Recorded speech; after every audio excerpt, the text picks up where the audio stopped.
صفحہ نمبر 133 آیت نمبر 145 سورۃ الانعام۔ اعوذ باللہ من الشیطان الرجیم، بسم اللہ الرحمن الرحیم۔ قل لا أجد فيما أوحي إلي محرما على طاعم يطعمه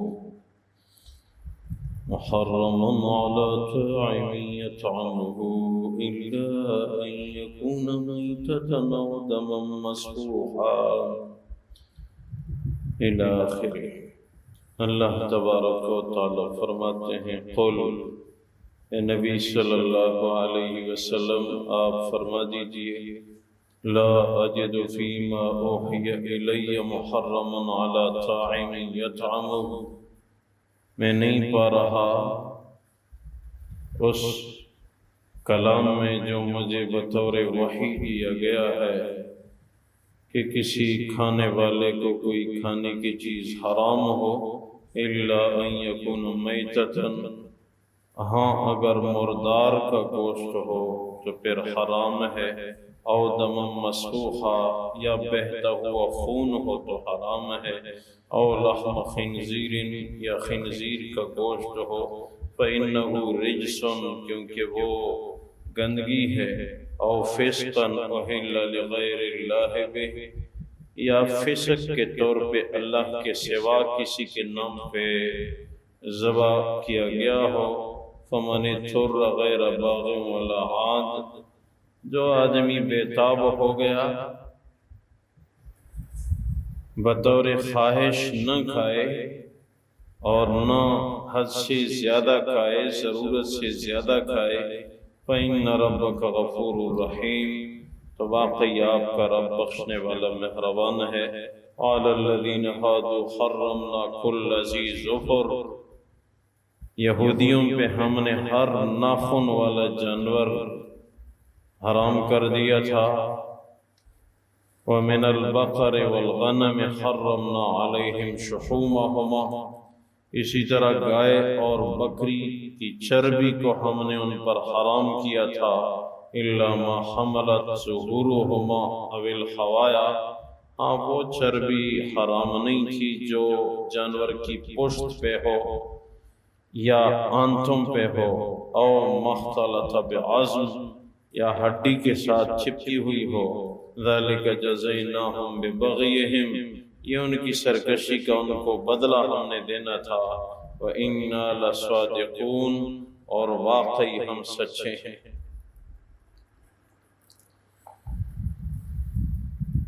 اللہ تبارک و تعالی ان آیات مبارکہ میں یہودیوں کا ذکر فرماتے ہیں۔ یہودیوں پہ ہر پنجے والا پرندہ اور ہر ناخن والا یعنی ٹاپ والا جانور وہ حرام کر دیا گیا تھا، حتیٰ کہ گائے بکری کے اندر بھی ان پہ چربی حرام تھی، سوائے اس چربی کے جو آنتوں کے ساتھ ہو یا جانور کی کمر پہ ہو اور یا ہڈی کے ساتھ ٹچ ہو، اس کے سوا ان پہ چربی بھی حرام کر دی گئی تھی۔ اور اسلام میں اللہ نے چربی کو حلال قرار دیا۔ ہاں اسلام میں بھی مردار کا گوشت حرام ہے، بہتا ہوا خون۔ اگر کوئی ایسا بے تاب ہو گیا کہ زیر سفر ہے، بھوک اور پیاس کی وجہ سے آگے سفر جاری نہیں رکھ سکتا، تو وہ مردار کا اتنا گوشت کھائے کہ جسم میں اتنی قوت آئے کہ سفر برقرار رکھ سکے، وہ بھی وہ بطور ذائقہ اور لذت کے نہیں کھائے گا، جسمانی ضرورت سمجھ کے کھائے گا، تو بطور ضرورت مردار بھی اس وقت پھر شرعاً حلال ہے۔ اور خنزیر کے متعلق فرمایا کہ یہ رجس ہے، گندگی ہے، جس کو فقہا نے نجس العین کہا ہے۔ خنزیر سب سے زیادہ نجس جانور ہے اور اس کو حرام بھی قرار دیا۔ نجس العین، بالکل عین گندگی۔ خنزیر نجس العین کیوں ہے؟ اس کے متعلق مفسرین لکھتے ہیں کہ نوح علیہ السلام کے زمانے میں جب سیلاب آیا پوری دنیا میں، تو پھر ہر جانور کا ایک ایک جوڑا کشتی میں رکھنے کا حکم ہوا۔ تو جانوروں کی تو بہت ساری قسمیں ہیں، ہر ایک کا ایک ایک جوڑا تھا۔ تو کشتی کے اندر گوبر کی کثرت، بدبو کی کثرت، تو نوح علیہ السلام نے عرض کیا یا اللہ یہ تو گندگی ہے اور اس کا ہم کیا کریں؟ تو اللہ تبارک و تعالیٰ نے کسی جانور کے دم کی طرف اشارہ کیا کہ وہاں اشارہ کر تو ایک جانور پیدا ہو جائے گا تو یہ ساری گندگی کھا کے صاف کر دے گا، کشتی گندگی سے صاف ستھری رہے گی، اس جانور کا کام ہوگا گندگی کھانا۔ تو یہ خنزیر جو ہے یہ اس کشتی میں ہی وہ پیدا ہوا تھا، اس سے پہلے خنزیر کی نسل نہیں تھی۔ سور جیسے ہم کہتے ہیں، تو وہاں اس کی تخلیق ہوئی اور اس کی تخلیق ہی گندگی کی صفائی کے لیے ہے، اس لیے نجس العین ہے۔ فقہا لکھتے ہیں کہ اگر کوئی مرغی ایسی ہے کہ وہ گندگی کھاتی ہے، کسی مرغی کو جو گھر میں پالتو ہے، وہ نالیوں میں گندگی کے پیچھے پھرتی ہے پورے دن، اکثر غذا اس کی گندگی ہے، تو اس مرغی کو ذبح کرنے سے پہلے 1-2 دن گھر میں باندھ کے رکھو، اس کو دانہ پانی دو تاکہ اس کی غذائیت صاف ہو جائے، پھر وہ مرغی ذبح کر کے کھاؤ۔ تو خنزیر کی تخلیق وہیں پہ ہوئی، اس لیے یہ نجس العین ہے۔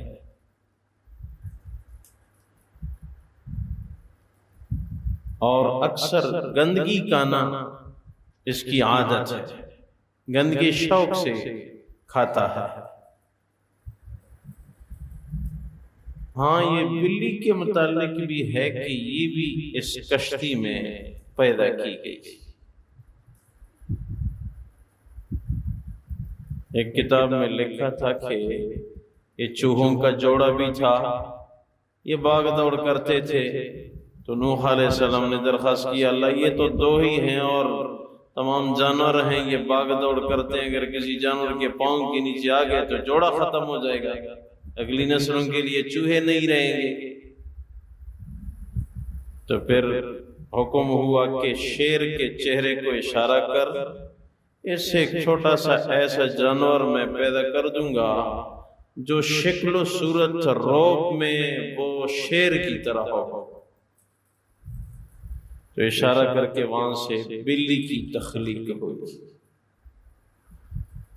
اللہ کی عجیب شان ہے۔ تو پھر بلی جو ہے اس سے اس کا چہرہ انداز شیر جیسا، تو چوہے اس سے ڈرتے ہیں۔ چوہے کو عربی زبان میں فارتن ہم کہتے ہیں، فارتن فرا یا فرو بمانے بھاگنے کے ہے۔ چوہا جب بھی آپ دیکھو کہ ہمیشہ وہ دوڑنے میں ہوگا، آرام سے کبھی نہیں جا رہا، دوڑنے میں ہوگا، یا ہمیشہ دوڑتا، اس لیے اس کو فارتن کہتے ہیں، دوڑنے والا۔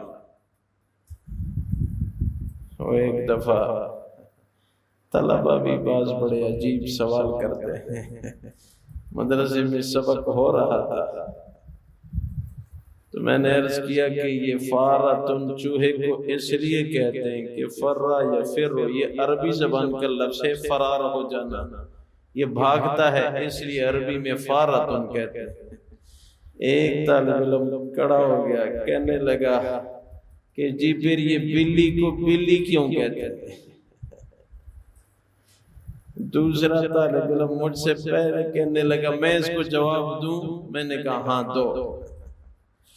وہ کہنے لگا جی بلی کو بلی اس لیے کہتے ہیں کہ اس کی نگاہ ہمیشہ چوہے کے بل پہ ہوتی ہے، اس کی نگاہ ہمیشہ چوہے کے بل پہ ہوتی ہے، اس لیے بلی کو بلی کہتے ہیں۔ میں نے کہا اچھا جواب دیا آپ نے، بہت اچھا جواب دیا۔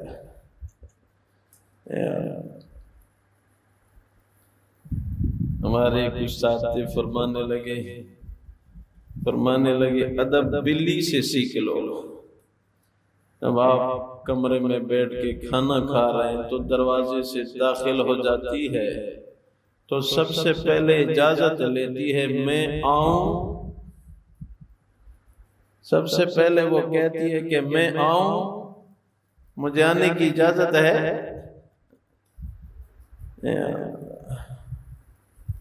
بعض باتیں بڑوں کی عجیب ہوتی ہے، بڑوں کی ہر بات میں سبق ہوتا ہے، بعض بڑوں کی ایسی باتیں ہوتی ہیں جو کتابوں میں نہیں ملتی۔ ایک علم ہوتا ہے کسبی، وہ کتاب سے حاصل کیا جائے، ایک علم ہوتا ہے وہبی جو اللہ کی طرف سے ہو۔